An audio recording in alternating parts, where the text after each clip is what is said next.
And while we're just waiting for everybody to get set up here and getting all our ducks in a row, how many of you attended the first session that we did a few weeks ago? Okay, I'm seeing 2, 3, 4. Awesome. Wonderful. Okay.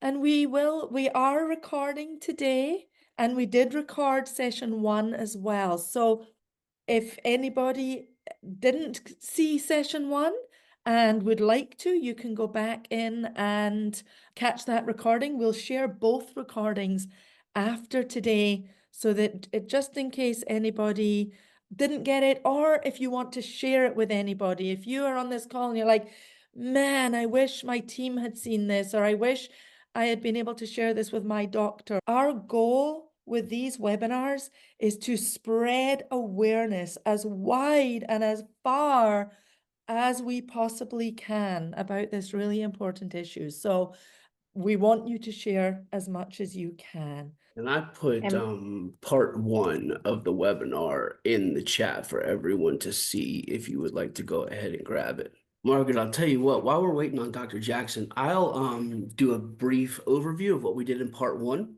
Perfect. So hi everyone. If you weren't here for the first part, my name is Spencer Freeman.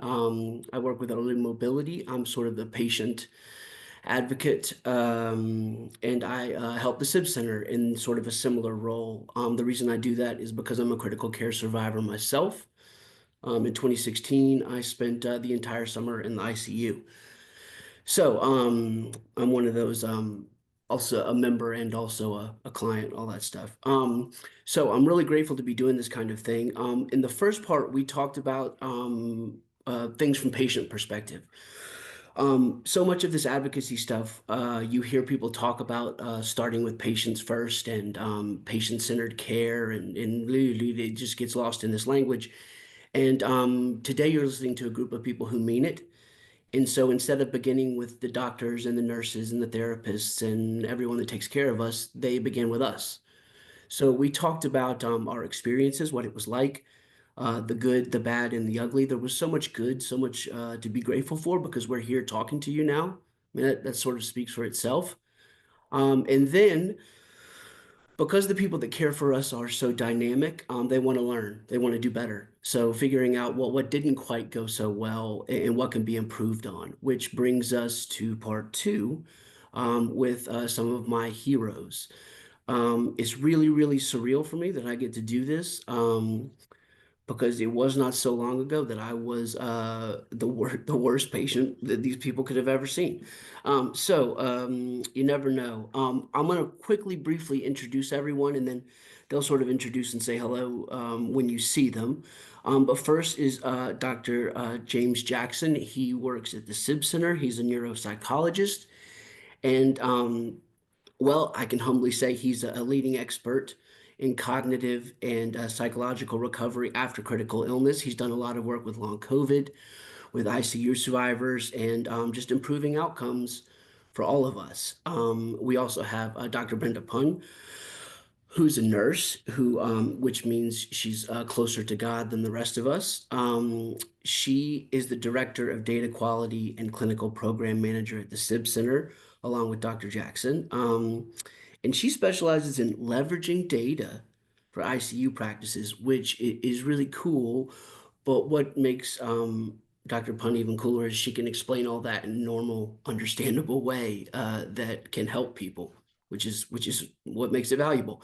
And then one of my favorite people on earth is Jenna McDonald, and she's the social worker at the SIB Center, and that just puts it so mildly. She takes care of us survivors day to day, and probably does as much hands-on work with critical care survivors and people with long COVID cognitively as much as anyone does. So she has a lot to say. Those 3 people are super, super qualified. And Margaret, other than that, what do we need to do to get started? I'm going to share my screen and let's jump in. Are you able to see my slides? Yes. Wonderful. Okay, and we're going to start with Dr. Jackson. Dr. Jackson's Thanks. gonna go ahead, Dr. J. You take it from Oh, here. no, go on, Spencer. Well, I'm really interested because there's a lot of times where I think we all walk into rooms and forget why we walked into that room, or we don't know where our keys are, or we can't find our paperwork. And then I met you finally and realized that I did all of that and more. And it felt a lot scary at first. And you told me it was a lot like dementia and these other things. And then I learned maybe, hey, that's not so scary, and there's things I can do about it. And I'm interested to hear you explain a lot of the things you've told me before to people because it can be life-changing. It did for me. Yeah, thank you. Thanks, Spencer. I can pontificate a little bit, so I'll choose not to do that today, and I'll keep this fairly short. I am thinking of Brenda, who was just introduced when she and I started this work. She started the work a little bit before I did, a year or two before I did this work. But when we met, she was about 20, I was about 40, not quite, but we didn't have Zoom. I'm not sure we even had the internet. I guess we had the internet, but barely. Almost 25 years ago when we started this work, and the term post-intensive care syndrome had certainly not been coined yet. It wasn't coined for another decade or so after we started what is now the SIB Center. So if you talk to people, they may not know the term post-intensive care syndrome, but they're very familiar with the idea that there are people who get quite sick. Sometimes it's a respiratory illness, sometimes it's pneumonia, sometimes it's sepsis, sometimes it's something like a bad fall. They're very familiar with the idea that people go into the hospital one way and they come out another way. You'll talk to people who will say, when grandma broke her hip and she came out of the hospital, she was never the same. She careened downhill fast. You'll hear those sorts of narratives. And those sorts of narratives, excuse me, those sorts of narratives, in essence, reflect what is called post intensive care syndrome. It's a term that Dale Needham and others coined in 2010 at the Society of Critical Care Medicine. It's widely used now, the term post-intensive care syndrome, and it refers to this idea that people experience a critical illness, and as a function of that critical illness, they leave the intensive care unit with brand new problems they didn't have before, or they leave with worsening problems that they already had. If you have a touch of cognitive impairment, often you leave with more. If you have a little depression to start with, often you leave with more. If you didn't have any particular problems to begin with, often you leave with new problems. And those problems, worsening or new, um, tend to occur in a range of different domains, probably many, many domains. But the big buckets that we talk about are cognitive functioning, mental health functioning, and then functioning more generally. That is, people leave with brand new cognitive problems, they leave with brand new or worsening mental health problems, and very often they don't function as well as they did. When Dale Needham coined this term, post intensive care syndrome, um, he really intended it. We've had this discussion, he and I, a lot. He really intended it to be a term that was not meant to be a clinical term necessarily. It was meant to be more of a research term. But I think our patients have embraced the term. I quite like the term. You won't find it in an ICD 9 or 10 or 15 or whatever we're up to now. You won't find it in a diagnostic manual. You won't find it in the DSM. You won't find physicians typically who are giving a formal diagnosis of post intensive care syndrome.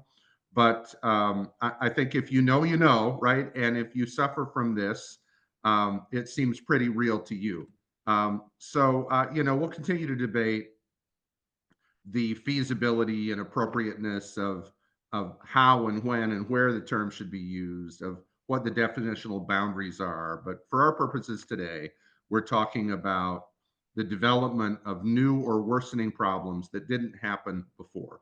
Doesn't matter, by the way, where you started.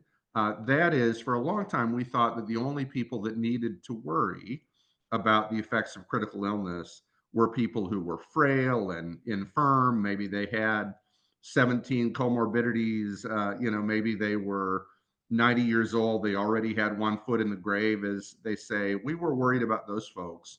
But I think once upon a time, we thought those were the main people, perhaps the only people that we needed to worry about. And what the research has shown in subsequent years and decades is that, yes, if you're frail and old and infirm, you're at risk for a range of difficulties. And if you're young and healthy, vibrant, and vital, you are also at risk for a range of difficulties.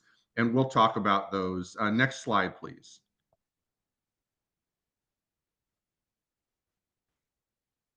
Can you back that up? I'm sorry, Margaret. Oh, There I we go. apologize. Yep. All right, thank you. And I'll move quickly here.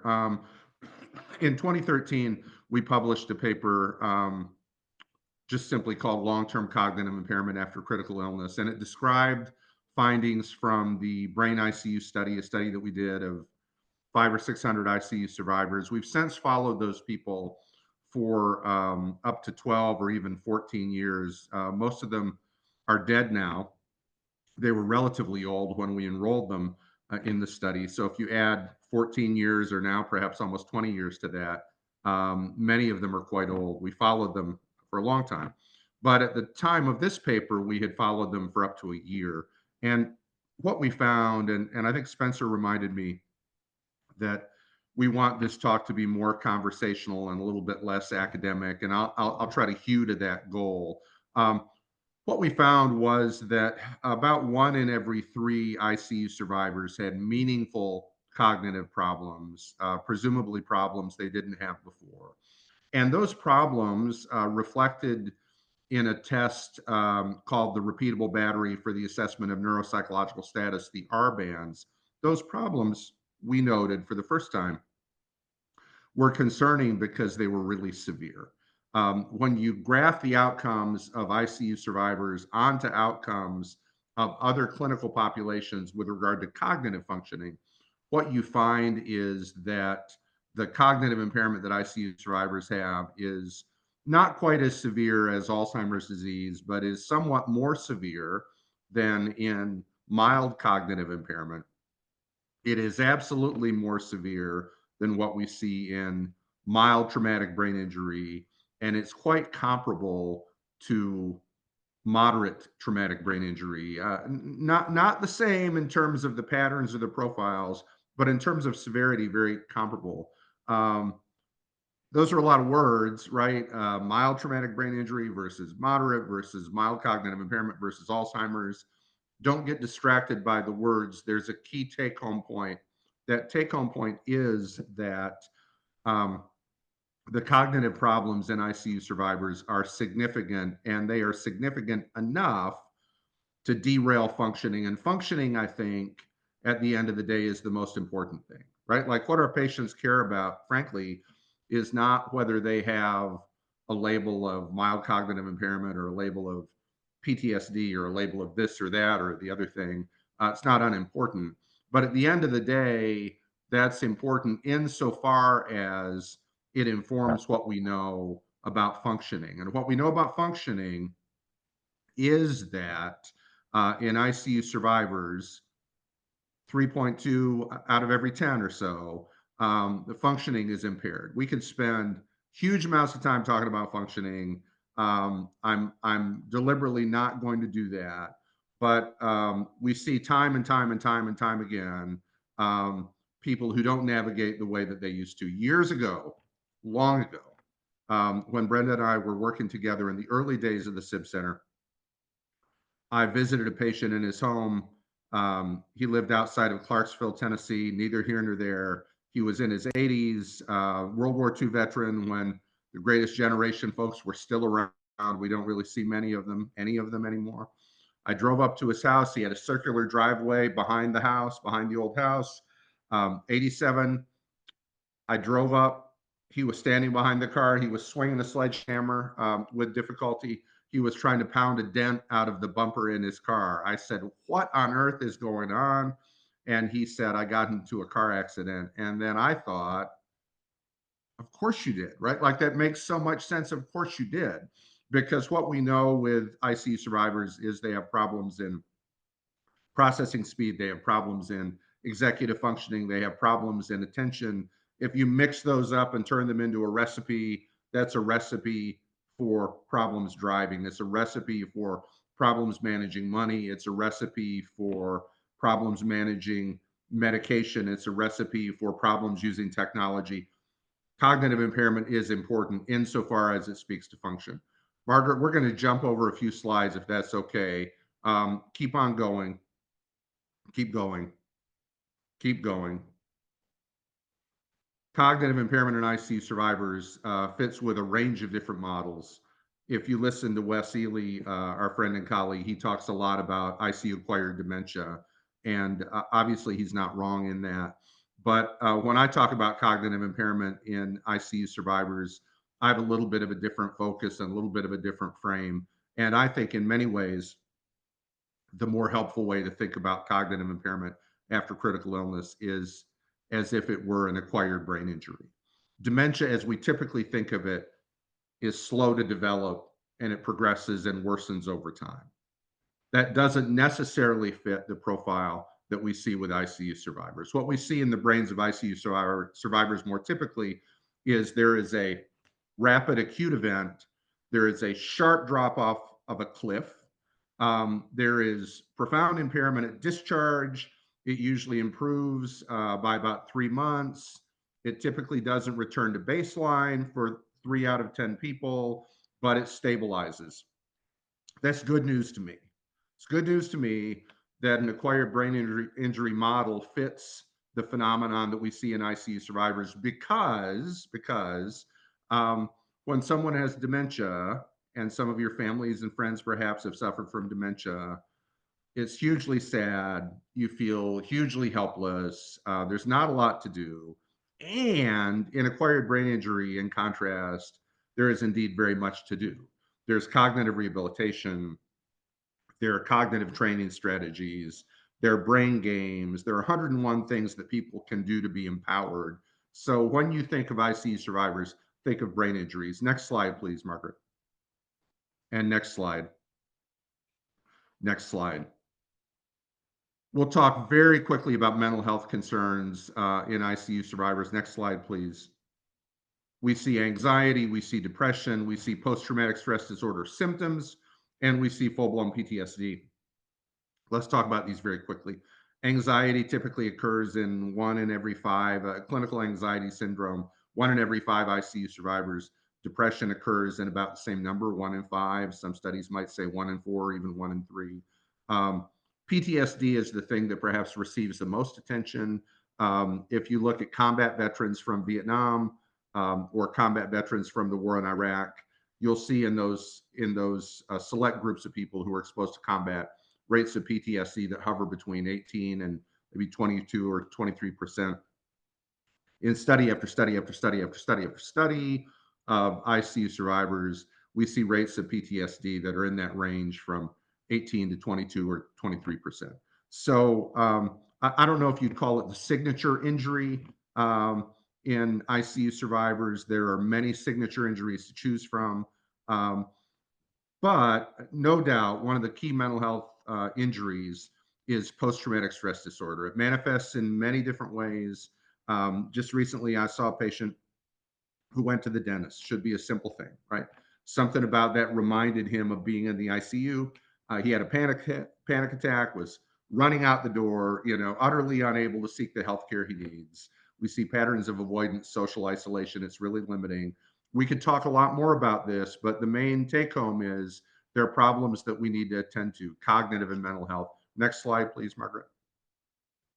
I'll skip over this next slide. I'll skip over this next slide. I think I didn't need as many slides, obviously, as I thought. I could have used about 2. We try to engage these problems in the ICU Recovery Center at Vanderbilt. There are a dozen such clinics or so around the United States. There are many more around the world. We're a fledgling movement. We've got a lot of work to do. But this is one way of helping ICU recovery centers. That's what I've got today. If you all have questions, let's engage them later. Such a privilege to be with you. And for those of you who are patients, you're the people that motivate us and get us up in the morning. So thanks for your resilience and your grit. Thanks, Dr. Jackson. We appreciate it. We see over prepared. You're always as such. So it works out in the end. I think I did put in the chat, if you do have questions and Dr. Jackson just brought it up, hang around and save them for the end because we do plan to have time for that. So, or you can put them in the chat now and I'll keep them. And now, Jenna, Dr. Jackson just talked about the impacts on survivors from simply symptoms of post-traumatic issues or all the way to completely a disorder, all these different things happening. Do you want to tell us about whether or not people like us get better and if we do get better, hopefully we do, how do we do it? Are you asking me that question? Yeah. Okay. Well, I do want to get into that, and that is a little later in my slides. But before I jump into that, Spencer, I just want to talk a little bit about some of the social issues that are frequently associated with PICS. And as a social worker, we are trained to look at the environment, look at the whole person. And so there's not as much research on some of these social issues as there is on the mental health, on the cognitive, on the physical impacts related to PICS. But as a person who works directly with many survivors of critical illness, what I have learned is that there are quite a few impacts, social impacts, if you will, that really fall into the realm of what I look at so frequently as a social worker. So there is some research that is out there. And what we know is that very often there are professional impacts of critical illness. Some studies have shown that somewhere between 40 and 50% of previously employed ICU survivors have not returned to work at the 12-month mark. That is pretty significant. Not returning to work. These are people who, when they acquired their critical illness, they were working. In what capacity, we're not sure, but they were not working still at the 12-month mark after discharge. And among those who are working, so 50, 55, maybe even 60% who have returned to work at that 12-month mark, it's really unknown how many of those survivors returned to a different level of work. Maybe they returned to part-time work. Maybe they were in a professional role before and now they are in a completely different role that fits more with their abilities at this point in time. There's not any research or knowledge on how many folks who have returned to work. They don't fall into that 40, 42%, 45%, but they're not working at the same level. Now, why is that? Why do people not return to work? Well, again, there's not a ton of research on this, but the research that is there, that does exist, survivors talk about psychological factors. So some of the things that Dr. Jackson just spoke about, PTSD, anxiety, depression, really debilitating psychological impacts, cognitive deficits. We've heard from survivors who say, gosh, I used to work as a computer program. And when I open my computer, none of it makes any sense. It's like a different language now. So cognitive deficits that can impact the ability to go back to work. For some, it may be age. So maybe they were close to retirement age and they really would have liked to have gone back, but they realized, gosh, it would be really hard to go back at the same level. So they decide to retire. Physical disability, which Margaret will be sharing more about when her part of the presentation comes up. And then fatigue.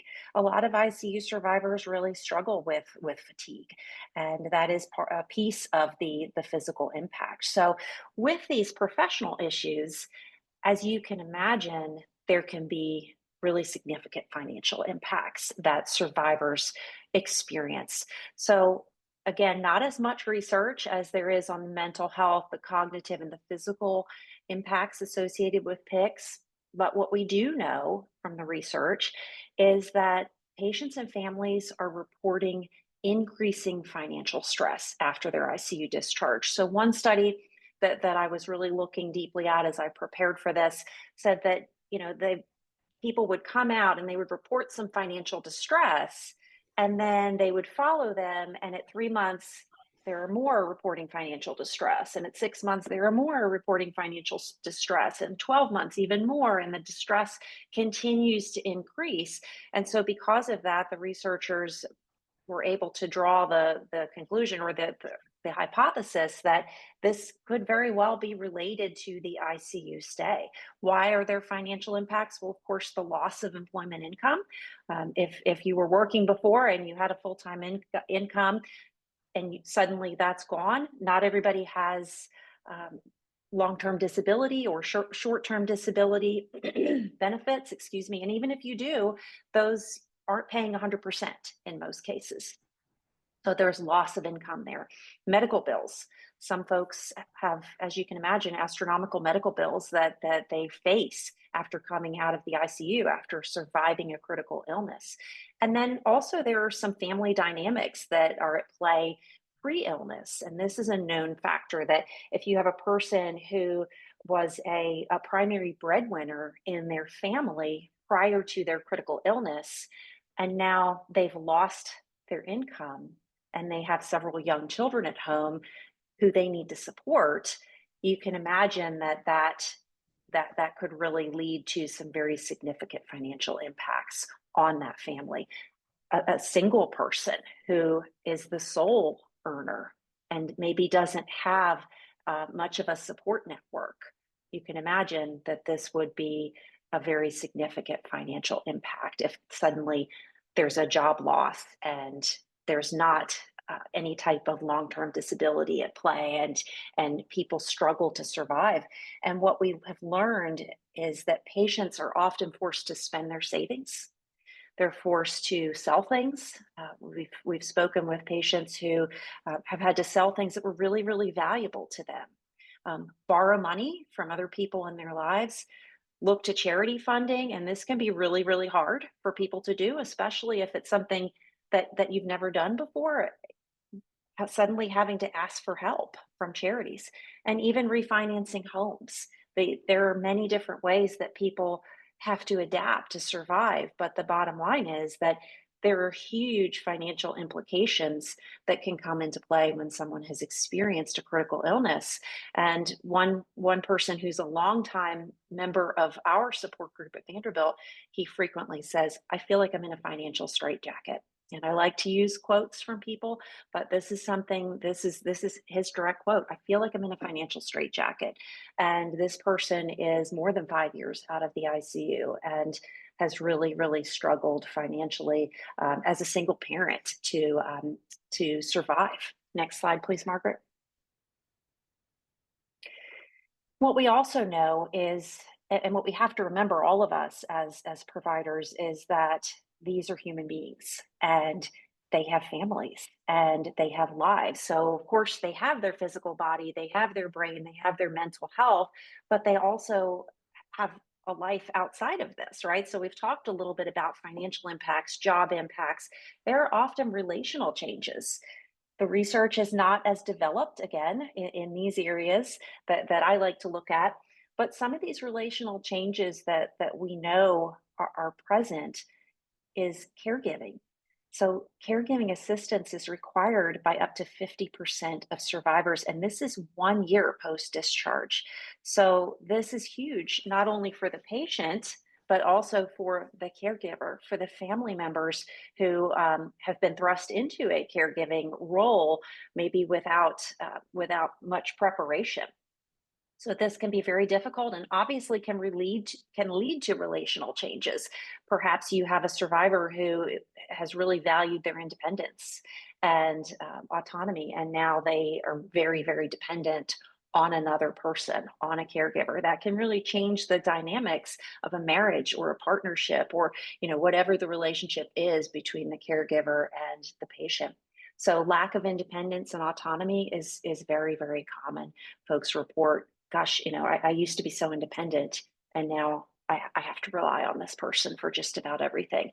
And you can imagine how this ties in with some of those mental health impacts that Dr. Jackson spoke about, how this could really lead to some depression.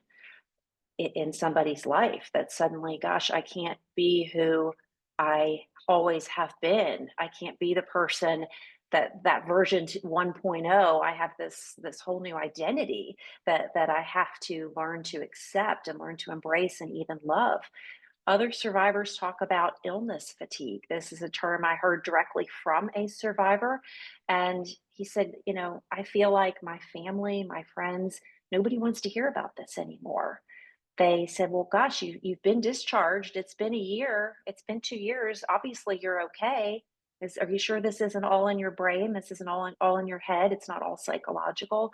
And this can be really difficult and really, really painful for people to hear when family members and friends make these types of remarks. And so if this is happening day after day, week after week, month after month, isolation becomes very common, and you can understand why. Gosh, I don't want to go out and have to share how I'm doing again. It's always, well, how are you doing? Well, what do you really want to hear? We just had this conversation in our support group this week, actually. And so isolation, which of course is very tied with depression as well. And this can change friendships. Survivors talk about, gosh, I had a lot of friends before, and most of them, they just don't reach out anymore. And I'm not sure I even want to reach out because I don't know what to expect. And it's really hard.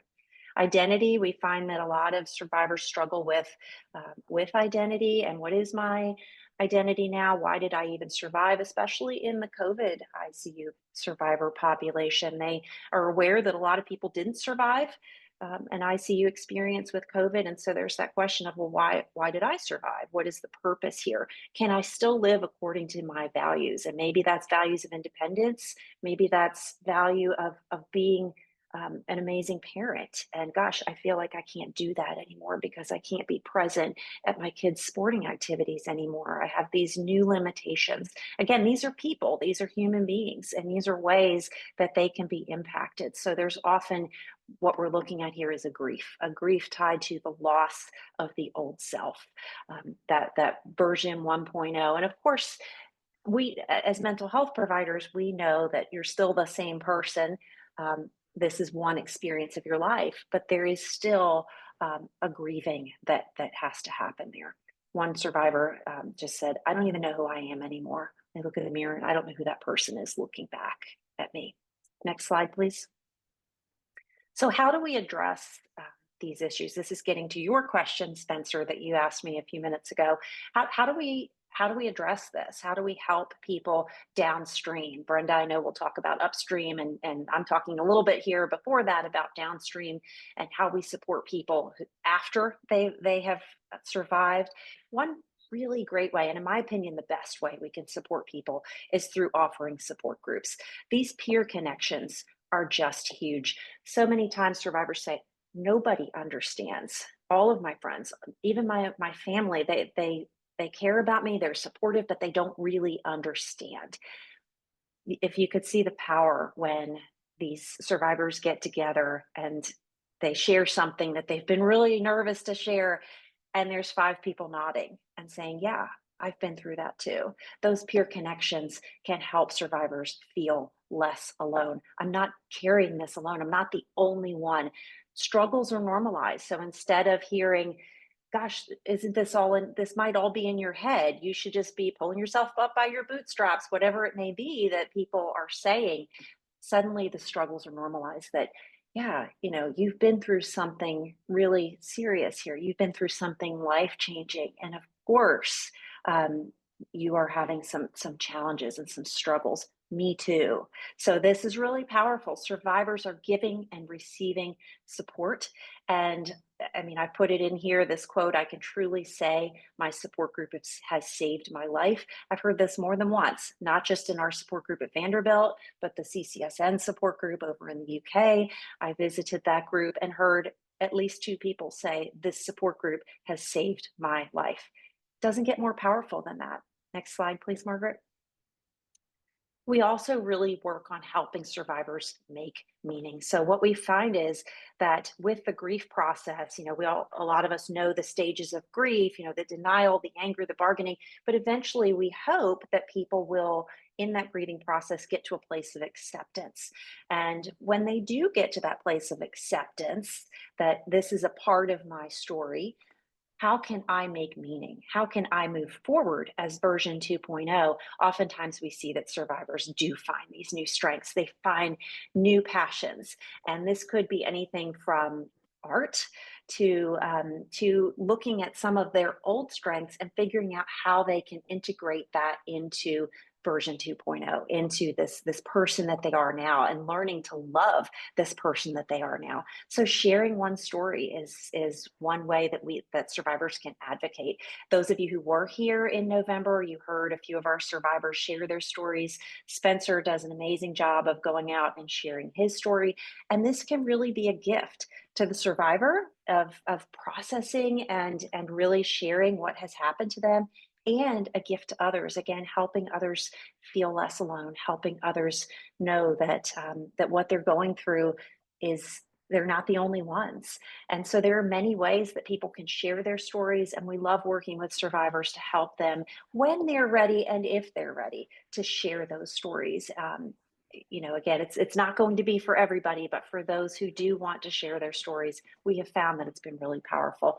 One of the survivors said, sharing my story allows me to once again honor my desire to help others. And I love that this is someone who was able to identify a way as a former helping professional to still help others, still honor that desire to help others, to be who she always has been, but in a little bit of a different way. And it's really beautiful to see. So advocacy, in my view, really shows great promise. And we love in this downstream process to work with survivors, to partner with them, to advocate, whether that's sharing their story or whether that is serving as a peer supporter. We have several survivors who are supporting others who are not as far down the road as them. And going back to the work, the return to work, we found that people who do return to work, that is positively associated with fewer depressive symptoms. This is back from that research study that I had referenced earlier in the slides. And so it is positively associated with fewer depressive symptoms and an improved health-related quality of life. Well, not everybody can go back to work. That's reality, that not everybody's going to be able to do that. However, perhaps there is a way to still find some meaning through advocacy. One survivor we work with a lot says, I run my illness like a business. Advocacy is my new work. And I love that. And it's a beautiful way to begin to really improve health-related quality of life through really doing some level of work to the level that they are able to do. And then this last quote that I'll leave you with is from another survivor. It finally feels like my ICU experience has a purpose beyond just surviving. These are what we are really trying, these are the types of things we're trying to instill and help draw out of survivors in the downstream part. So I'll move on and allow Brenda to take it from here. Hey, this is me again. I just so you guys get a quick peek behind the curtain there. I transposed Jenna's order in my questions, and she's so dynamic and so used to me and dealing with me that she just rolled with it and said, "I'll get to that in a minute, Spencer." But I, I just want to before Dr. Pun starts, as the survivor here who's speaking, I've had every one of these things that has been talked about, right? So just so if anyone's here or unclear or is a provider and wondering this is all theory, it's not. Every one of these things has occurred to me. I've experienced every one of those. I went in with a little bit of anxiety and I came out with a ton of anxiety. So, Dr. Pun, with that said, it would be super helpful if we had an intervention for this kind of to prevent this kind of thing. Is there something that you would point to that's the biggest thing that can help, or what gives us the biggest bang for our buck if we're treating delirium and PICS? Yeah, well, I'll start by dovetailing off of what Jenna was talking about. And I really loved hearing Spencer introduce us, because it made me feel like I was part of the Avengers or something, that I was and we're just it is great because it feels like, oh, there's a superpower in doing the thing that we love to do. And it's really fun to have this opportunity to speak with Jenna and Dr. Jackson, who I deeply admire both of them and have learned so much from them. So as a nurse and as an ICU nurse coming in, I often like to teach about when we think of PICS, we can think of we need to be upstream and downstream thinkers at the same time. And this is I have tried really hard to find a better stream picture, but this is my best version. And it looks like Dora the Explorer is about to jump out, but it's really on this next slide, you'll see this is what the stream is really like, right? Like this is when Spencer talked about being in the ICU for a month, that was the battle that was being fought. And there was a whole team like shooting for survival. And so on the next slide, we'll go back to my stream. But for our purposes right now, is there something that we could do upstream that might change this trajectory that Dr. Jackson talked about? And Jenna, could we do something that might mitigate this, that could reduce it, that could prepare folks better in any of those ways? And I think there is. And in the next slide, we'll see this.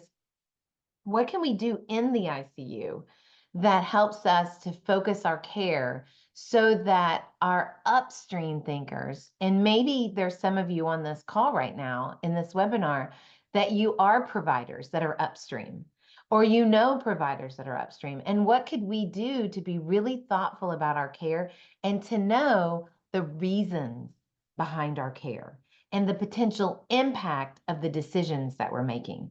And so in the next slide, there's this, we're all really familiar with bundles these days, right? Because um, Geico has a bundle for you, and your internet provider has if you bundle your services.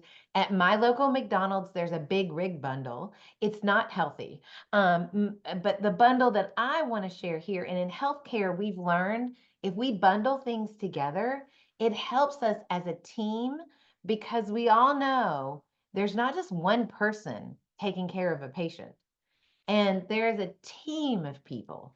And so if we bundle our efforts, if we can keep a common vision, and that's what bundles help us do.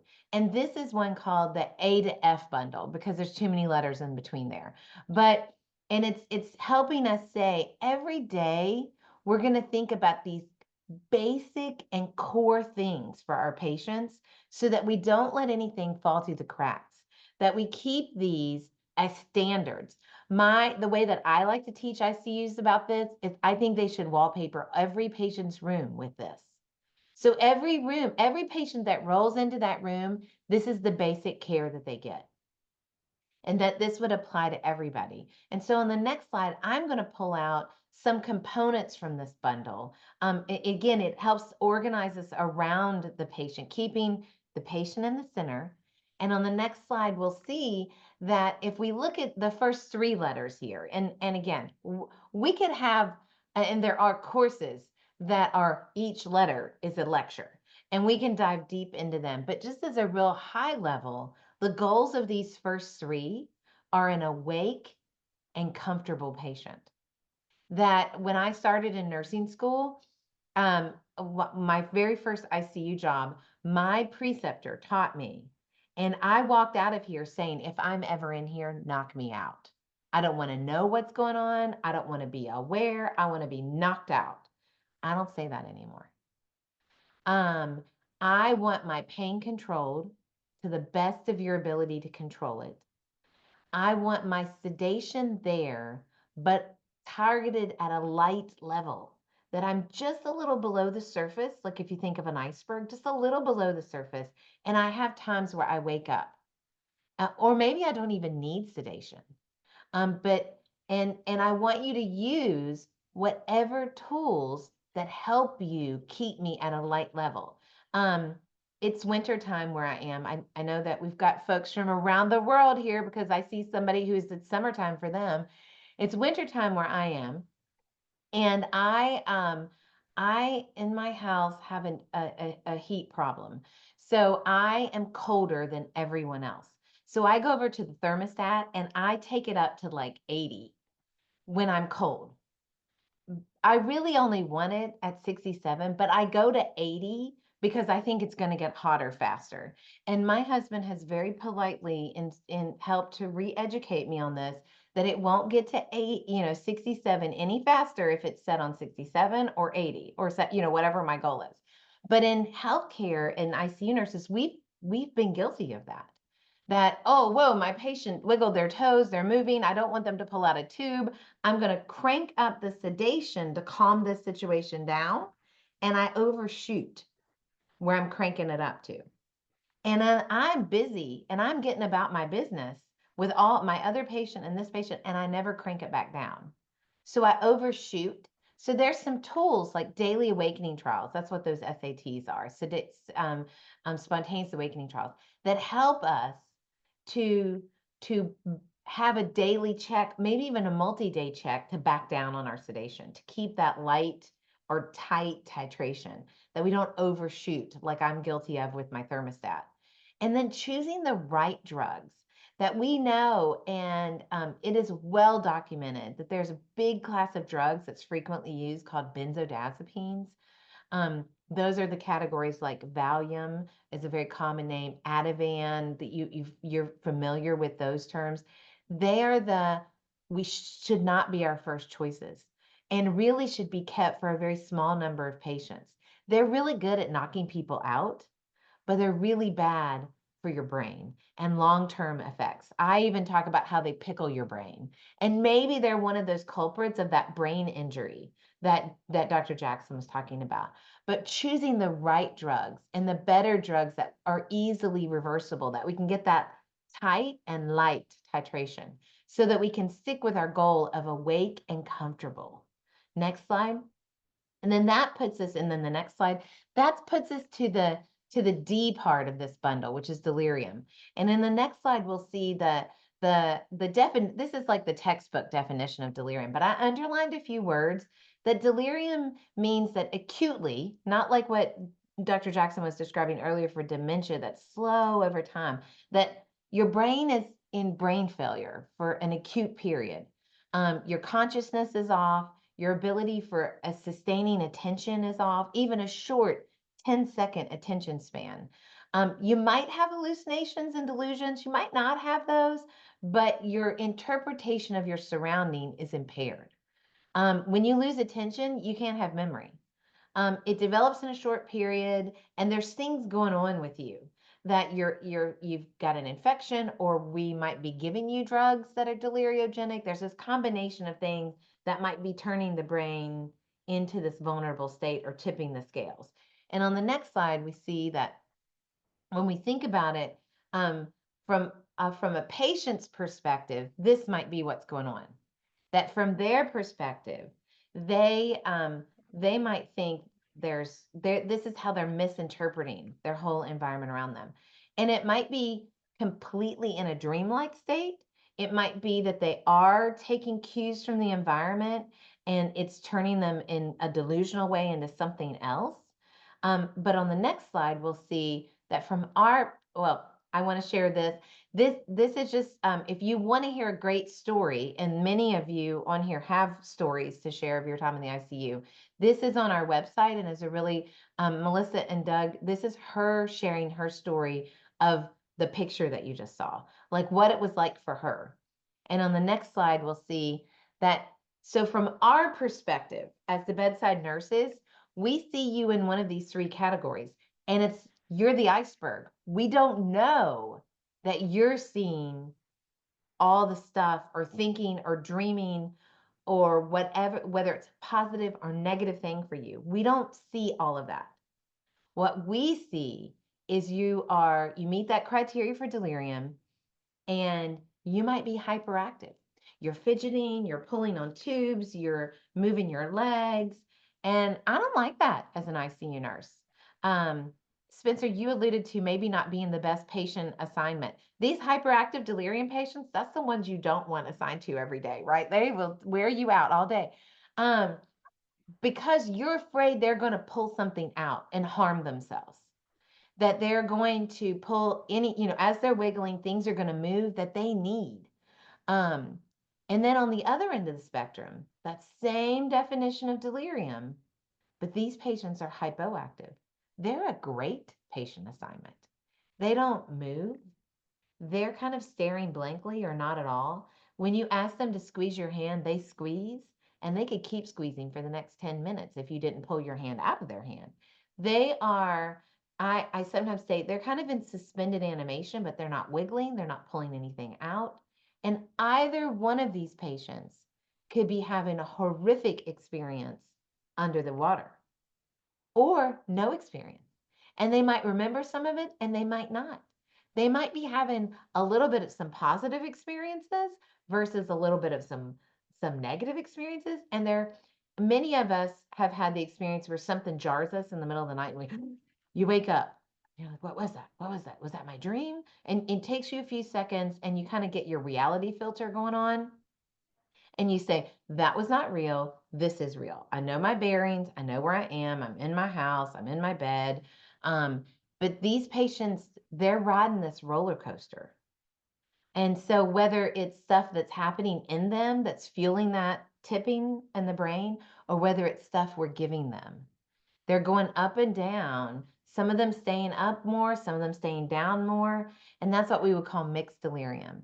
And they don't get those long, without those awakening trials and without being awake and off of those things, they don't get those long extended periods for reality filter to say, oh, I'm in the hospital, I'm sick, that's not good. But the monster that I thought was under my bed is not there. And that's my family member, and I trust them. I don't know about these other people, but I trust my family. Next slide.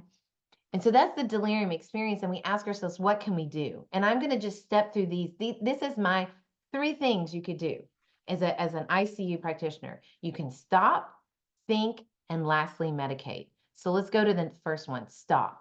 What can you stop? Any drugs you don't need, especially the benzodiazepines. Stop them. Give the smallest amount, the least amount, stop the benzos, period. That could be the number one impact, period, that we could do for our patients in the ICU. We were getting better at that, and COVID hit, and we got really worse at that.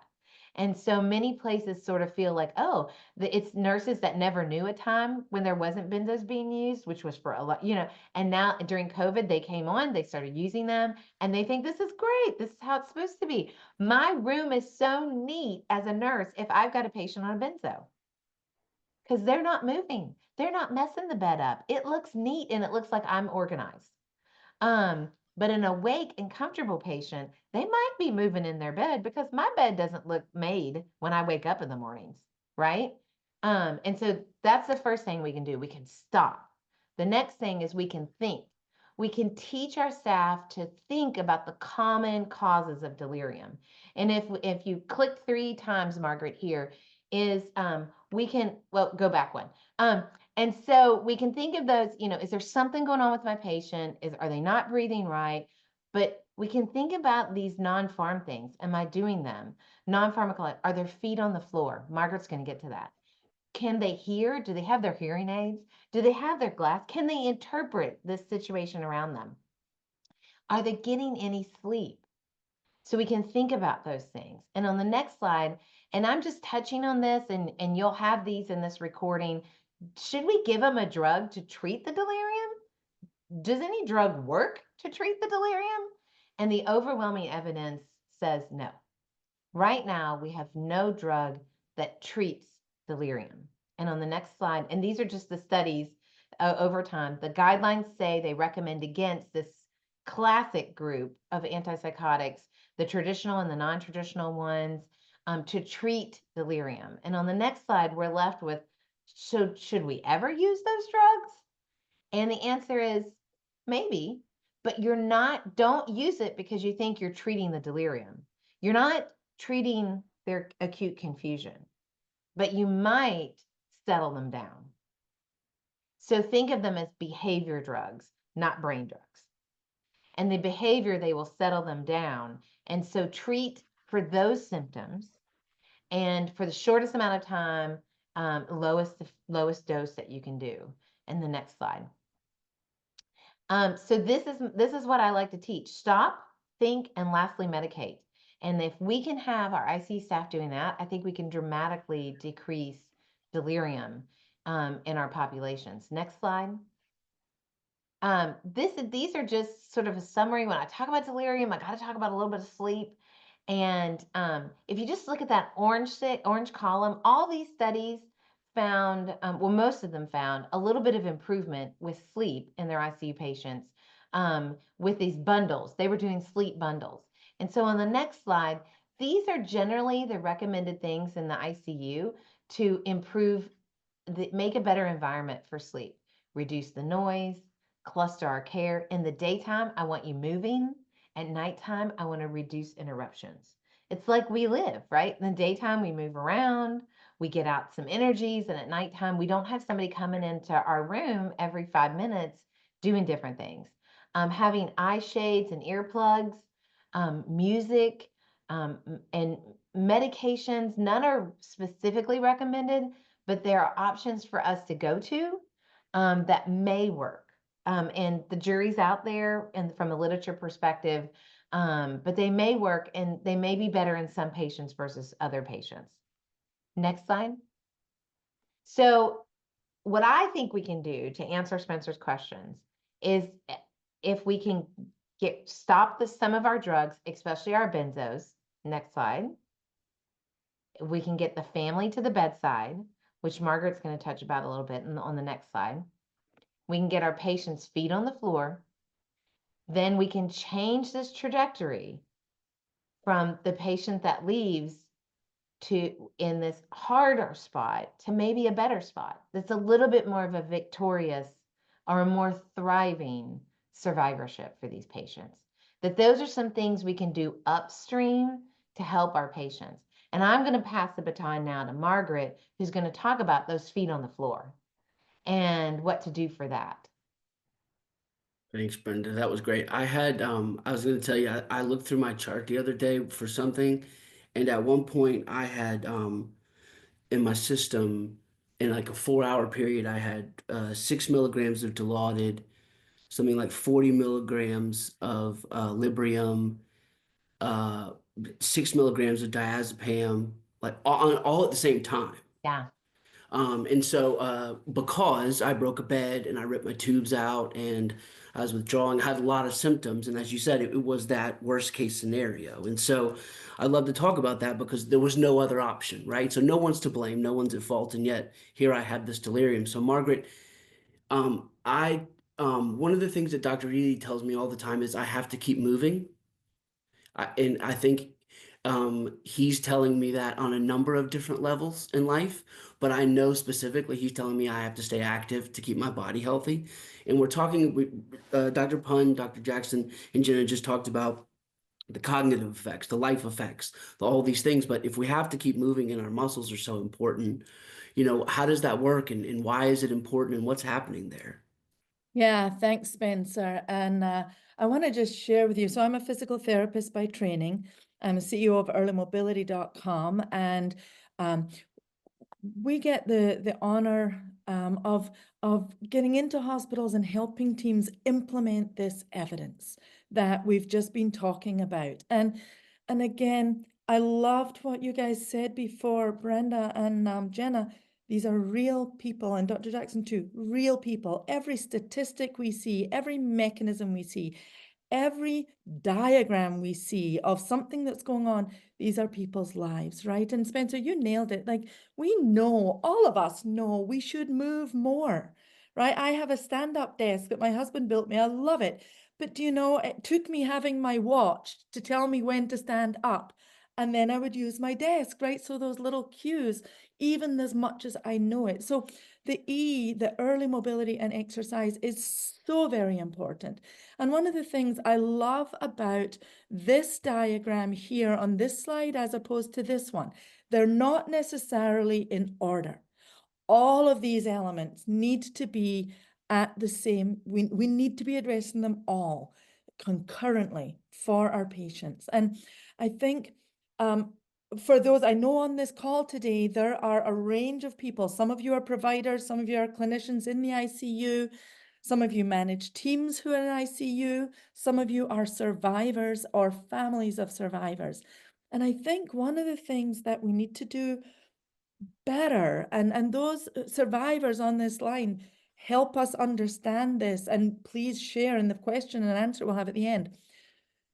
We need to do a better job of connecting the pathophysiology that as providers we learn with communicating that in a way that's understandable to the patients who are in the bed and families who are trying desperately to understand this massive event that is happening. And even before I go into a little bit of the pathophysiology of ICU-acquired weakness, I want to challenge every single provider on this call, and I want you to challenge every other provider you know to think about everything that Dr. Jackson, that Dr. Pun, that Jenna, that I'm going to share with you today, and with what the patient shared with us in part 1. Have those in your mind when you decide to up the propofol or to increase sedation or to just leave that patient in bed. And I really hope that's one of our goals from these webinars, is that we really light a fire in you to understand just how severe this issue of PICS is. Jenna, when you were talking about the financial impact, and Dr. Jackson, my first experience of learning about this was as an outpatient physical therapist in my hospital in Michigan. And I was treating a patient who had some weakness, who was struggling to get back to work. They worked in construction, and I don't think they were ever going to be able to go back to work. But do you know what he told me? He said, Margaret, as much as my physical weakness is a problem, he said, do you know I drive past my house that I've lived in for 20 years and I can't remember where I live? And I was floored, and I'm like, well, what's that got to do with what you're here for? But I didn't understand PICS. And this was about 15 years ago. So what I want to share with you here a little bit is what the importance of gravity is to our muscles. And I'm going to share a little bit of evidence and science that has come from one of my great mentors, Dr. Joan Vernikos, who studied physiology in astronauts. And what she found is absolutely fascinating. I'm going to share it with you. Many of the problems we see in immobilized patients are also problems we see in astronauts returning from space and in astronauts who have been put in these bed rest studies with no illness. These are peak athletes, high-performing athletes. And so what we see in these athletes: decreased stroke volume, increased heart rate, blood viscosity, central pressure. I'm not going to go through it all, but you can see on here lots of the same problems that we see in our ICU survivors, in our patients, not just ICU, but in our med-surg units as well. This is what happens in our bodies when we are not subject to gravity, whether that's in space or whether that's in head-round bed rest studies or whether it is in the ICU or the hospital. And again, you will have this presentation, you can go through it, but things like musculoskeletal, 10% loss of strength, selective myosin loss, we're going to talk a little bit more about that with our ICU acquired weakness. We see this word TNF alpha here in the immune response in astronauts without illness. The inflammation that occurs when we're not moving and we're not using our insulin and we're not using our muscles. This happens with healthy people as well when we are not exposed to gravity. Add illness and sepsis and steroids and sedatives and all of those things that you experience when you're ill, and we just have this cascade of damage, catastrophic damage for some people. And I know some of you on here have experienced that. So not getting out of bed is a massive problem even for healthy people, let alone people with illness. And each day that you don't get out of bed takes a week to recover from. That happens in athletes. How many of you here, raise your hands, how many of you like to work out? Right? You're a runner, you go to the gym, you work out. Wouldn't it be nice if we could maintain our fitness level with taking a few days off from the gym or a couple of weeks off from the gym. But we don't, do we? Right? As soon as we stop moving, we lose it. So that adage, move it or lose it, is true for all of us. Spencer, you mentioned it with your doctor, but it is exacerbated in the presence of these other things that we see in the hospital. Muscles are made up of these tiny little fibers that are grouped together into, so a sarcomere is the smallest unit of a muscle. It's made up of a thick filament that contracts over a thin filament. So if you think of Popeye eating his spinach and his muscle gets shorter and fatter, what's happening is that those filaments are coming across each other. There's lots of things that have to happen in order for that mechanism to work. But then a big muscle contraction is just thousands and thousands of those things happening at the same time, right? So when we look at the muscle activation, and I know these are a little bit, there's a lot going on in these pictures, but basically a muscle activation starts with a signal from our brain. As we have to have a why we're going to move, right? If our nose itches, we don't think, oh, my nose itches. There's a sensation going from the part of my nose that's itchy, and it's traveling along nerves, and it's going to my brain, and my brain is then processing which part of my body is having an issue and what I need to do about that. And then that signal in the brain crosses over to from our sensory cortex to the motor, the area that actually carries out the activity. That motor area then sends a message, and it kind of CCs our cerebellum in the back of our brain. It sends a CC email to say, hey, is this the movement we need to do? And the cerebellum says, yeah, but if you go that far, you're going to miss the nose and hit the eye. So fine tunes it a little bit, gets it just to your nose. And we have just the right muscle activation to itch our nose. But what if the things along that pathway don't work? That nerve impulse from the brain to the hand and the elbow and the shoulder are altered. Well, then I might not know where my nose is. I might not have the strength to get enough of those muscle fibers to act together. So maybe my nerve knows what I need to do, but it's going to take 500 of those little fibers to contract, to lift up. And I've only got the strength for 100 of them, and I'm not going to get there. So when we have weakness, and this is just the muscles not having the strength. This is the strength that we talk about. I'm going to go to the gym and I'm going to lift, a 50-pound or a 20-pound or a 3-pound weight. The muscle strength. That's going to limit our ability. But when we have ICU-acquired weakness, all of these other mechanisms, the nerve, the brain message, the release of calcium, which is how we get that contraction to occur. It acts on those filaments, we call them, so that the thick filament, which you see in the middle here, slides across the actin, which is a thin filament. You get a thicker, you see on the right-hand side, and this is a muscle contraction. It requires this molecule called ATP. This is the energy currency of our body. All of our actions require this thing called ATP. And then when we look at the cell itself, I'm not going to go through this. I just want you to get a little bit of a sense of how many different processes are at play in order for our muscle to contract. We need for different levels of calcium and potassium and sodium. And that's why in the hospital, we talk a lot about calcium levels and sodium levels, and you'll hear those terms. If those are out of whack, then the cell doesn't get the right ingredients to bake the cake, right? It doesn't get the right ingredients to contract the muscle. And so when we have ICU-acquired weakness, we have altered muscle membrane excitability. The inflammation with sepsis is a key driver of this.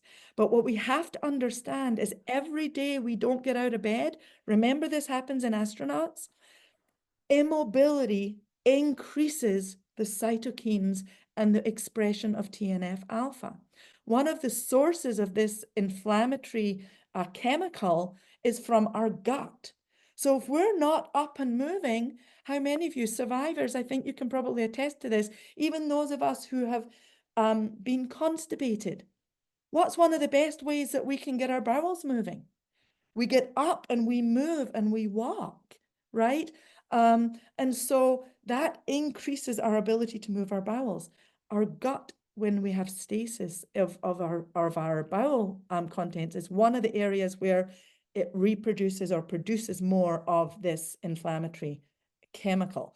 And what that does is it breaks down the excitation. So the brain is saying contract, contract, contract, and the muscle, it's not getting the message, right? There's a breakdown in the communication.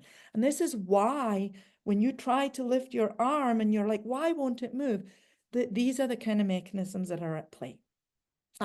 Again, for the providers that want to get into all the details, these are the mechanisms that you can look at, but we want to be able to also explain it in a way that makes sense to people, and be careful that we don't talk over our patients with high-tech terminology that they can't understand.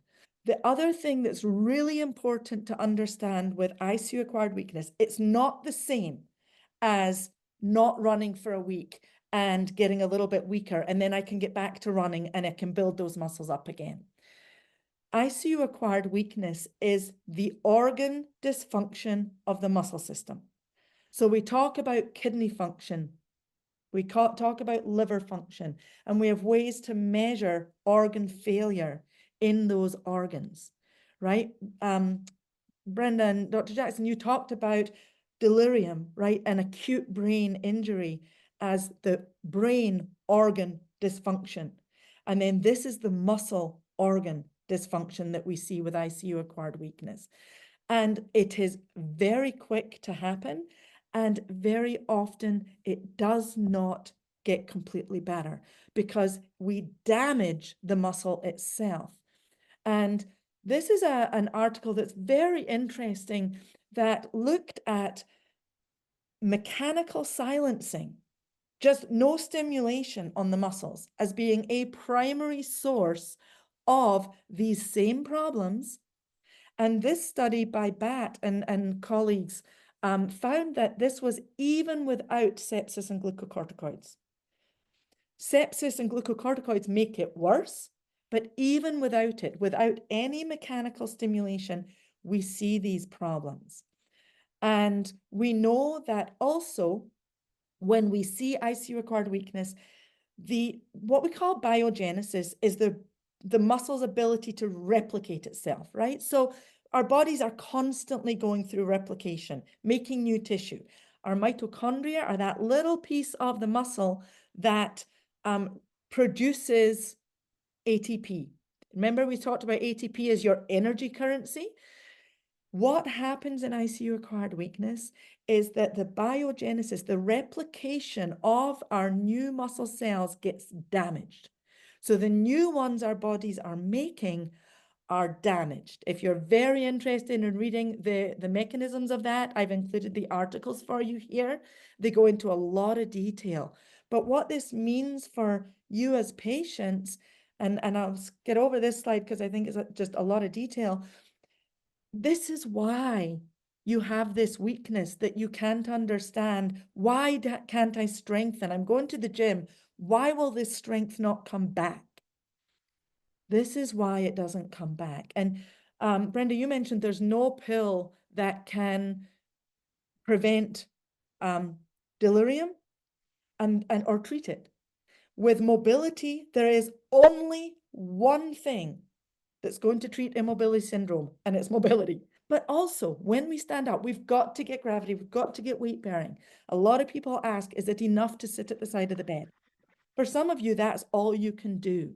But when we don't bear weight on our long bones, that is the body's primary store of calcium. So when we are immobile or we're just sitting, we don't stand and we don't walk, the leg bones release calcium, which then our kidneys are trying to excrete, because we have to keep our calcium levels very, very, very tight in our bodies. Otherwise, we have lots of problems. And so being standing and weight bearing is really, really important. And these are just different benefits of being weight bearing and being standing. It helps our bowel and bladder move. It helps our diaphragm drop. So our ability to expand our lungs is maximized in a standing position. It decreases the work of breathing. It improves our gas exchange. It improves our consciousness. It prevents us from getting dizzy and orthostatism when we stand. And so we know that ICU-acquired weakness occurs in about 40% of patients. Huge range according to the literature, whether it's from 9 to 86%, but different studies categorize it and define it in different ways. But this systematic review in 2014 took all of those and found an average of about 40% incidence. It can begin within hours of mechanical ventilation, and it is not fully reversible.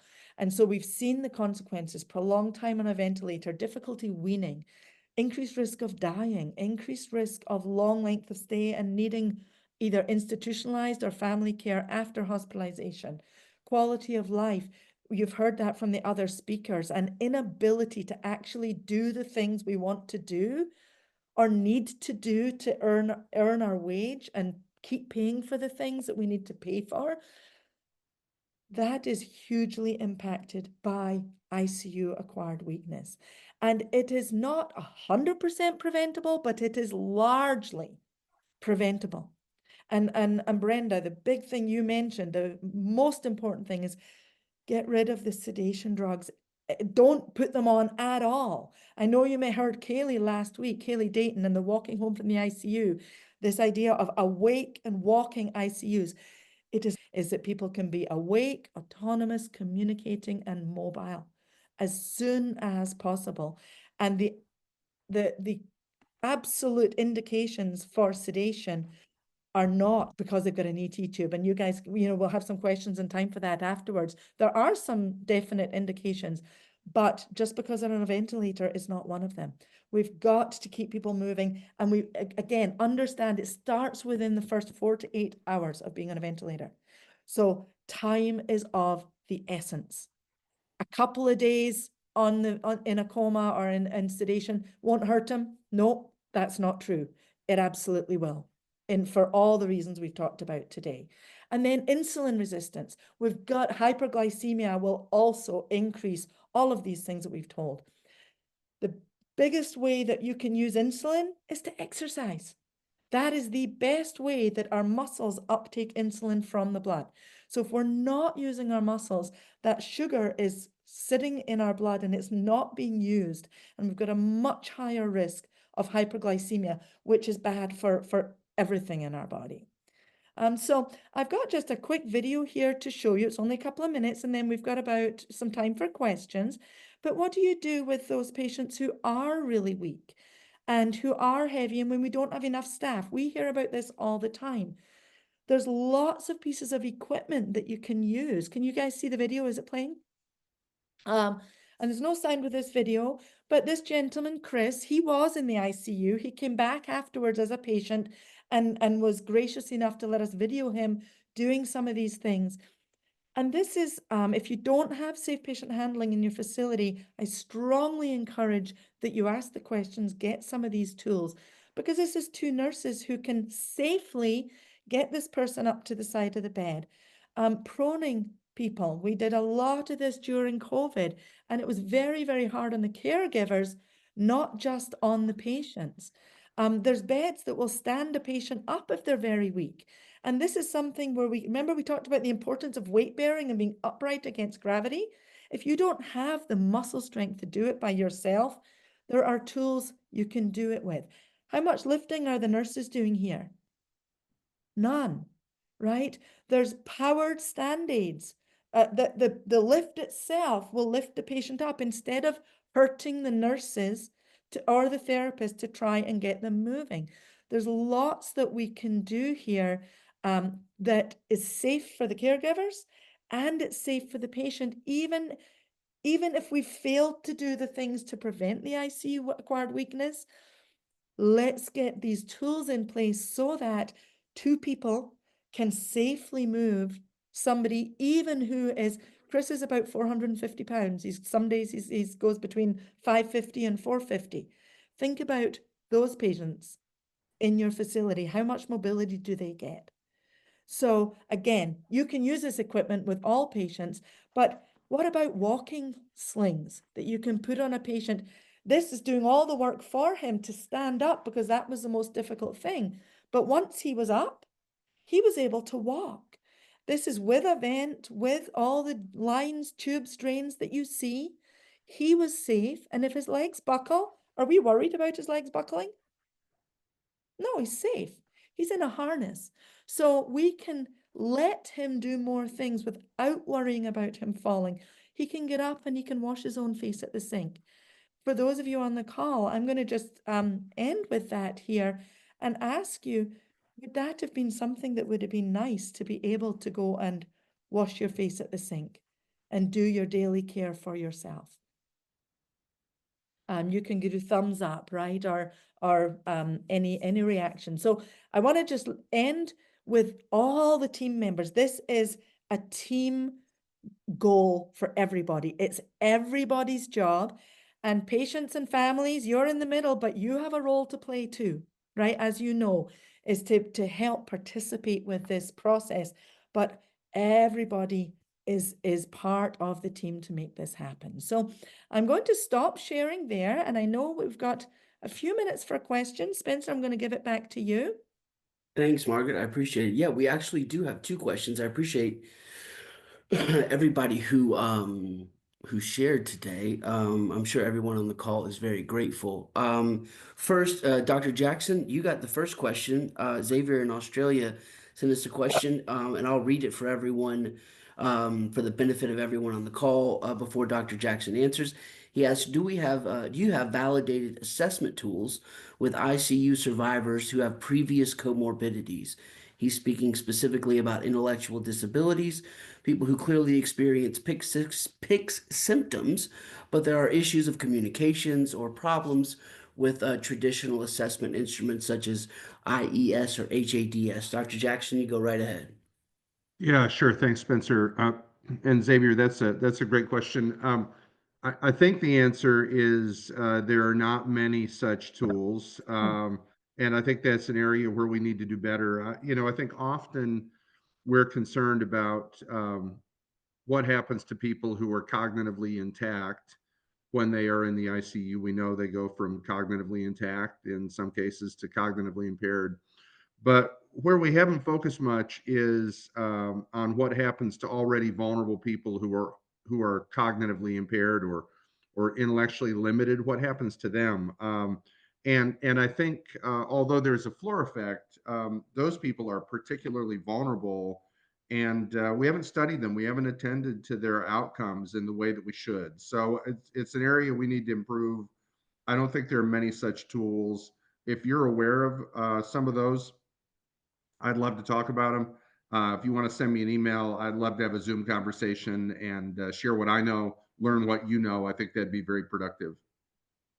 Thanks, Dr. J. I suggested the same thing, so I'll try to make that happen for us Okay, then. thanks, Spencer.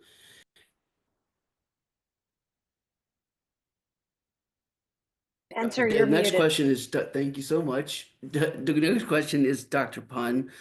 Um, and I'm going to read it for the benefit of the group again. Dr. Pun, how do you change or implement this kind of culture of delirium assessment when you have a nurse, and you can answer, you being a nurse, you can speak on that in that behalf. You have nurses who understandably, right, as I described in my situation, have a lot of concerns with patients like me, screaming and punching and all that, pulling tubes and stuff. So how do we have a culture of delirium assessment. You have nurses who think that maybe CAM ICU or RAS assessments are the only instruments in which doctors will adjust or understand or treat sedation properly. And then more specifically, a second part, how would you effectively assess hypodelirium? Yeah, I think this is a great question, and in looking at it here, I think that one I think what's at the heart of the question, if I'm understanding it correctly, is what do we do when people think, oh, this is just these assessments to do delirium assessments and sedation assessments on our patients are just for us as nurses to report to the doctors, and they're just going to change their sedation based on it. And why should I do this extra work in assessing my patient? Is it really worth it? Like, is it valuable information for me? Is it helping drive my care? And what happens when you have a culture like that is that who wants to do the tool? Who wants to do the assessment and write it down properly and communicate those findings or pay attention to it? Nobody. So it becomes one of those things where you're like, check, check, check, check, check, check, check at the end of my shift. Did I fill in all the blanks? Did I check all the boxes and cross the T's and I's? Great, I can go home now. Instead of something where it's a valuable thing that I use during the day to guide what I'm doing. And so how do you make that shift? I just read or listened to the new Tipping Point book by Malcolm Gladwell. And so how do you change the way a culture thinks, right? And the number one thing, I do not give any lectures anymore. And Jenna can attest because she saw these slides because we had ourselves in a different order earlier, is if before I talk about delirium or the A to F bundle ever anymore, I play a video. I let a patient tell her story.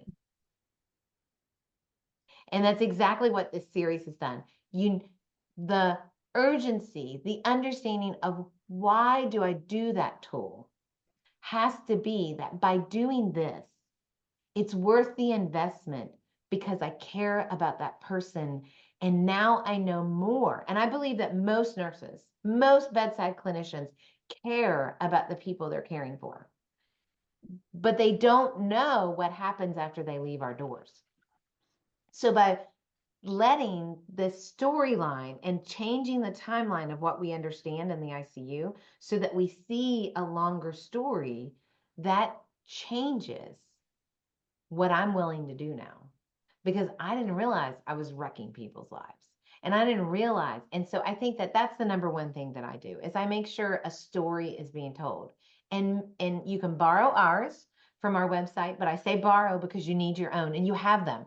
You have however many beds in your unit, you've got that many patients times whatever your census is.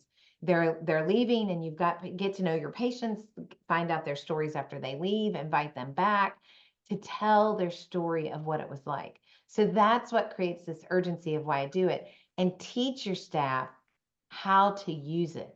Like, hey, this is my accountability measure. When I see that delirium change, or it's my reminder that delirium's not good. Delirium's not good. It's not benign.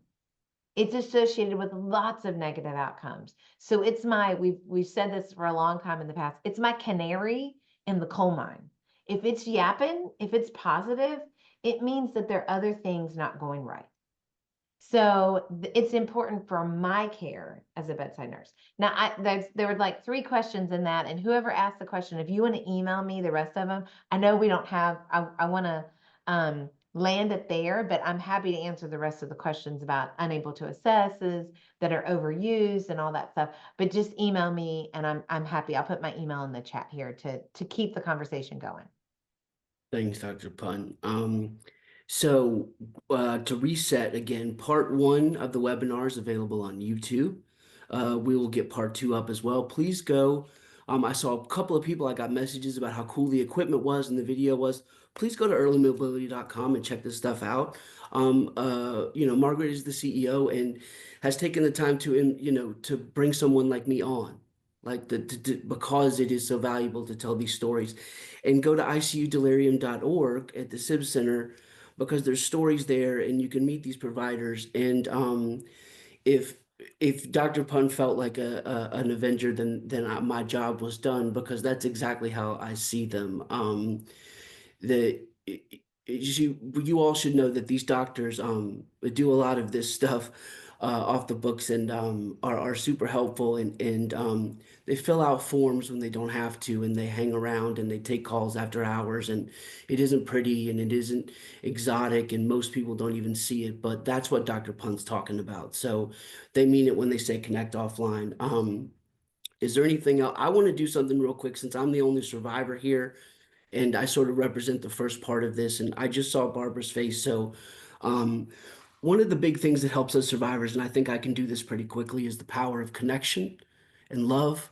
When you're in the ICU bed and you can't talk because you have a trach and a PICC line, and the only touch you get is from a coarse rag, you don't feel very loved, right?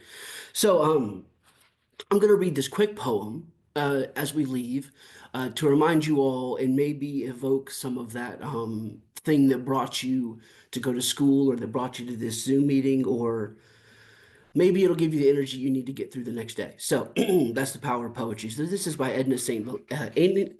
Vincent Millay. I'm going to cry even saying her name. All right.